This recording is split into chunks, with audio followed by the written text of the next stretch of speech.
In this video, we're going to look at some of the benefits of apple cider vinegar and lemon juice, and how they can be used to make an effective natural liver cleanser. The acetic acid in apple cider vinegar is the main source of its benefits. Apple cider vinegar can help combat insulin resistance and make you more sensitive to insulin. When you're more insulin sensitive, you have better blood sugar, better cognitive function, less stored fat in the liver, and less inflammation. Apple cider vinegar also helps reduce oxidative stress and can slow free radical damage. It helps you store glycogen in the liver, which helps with exercise and stamina. Apple cider vinegar improves digestion and can decrease bloating and appetite. Lemon juice has potent anti-inflammatory properties and is packed full of antioxidants. You can juice a lemon or blend the whole lemon for even more benefits.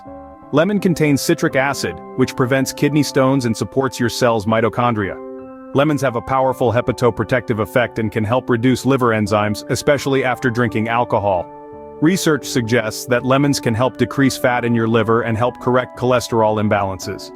Lemon is also effective against free radical damage and oxidative stress. To make a simple, natural liver cleanser, combine 12 to 16 ounces of water, 1 tablespoon of apple cider vinegar, and 1 tablespoon of lemon juice. Drink the mixture with a straw to protect your teeth. If you experience burning in your stomach or suspect that you have an ulcer, don't drink this. Instead, focus on natural ways to heal your ulcer first.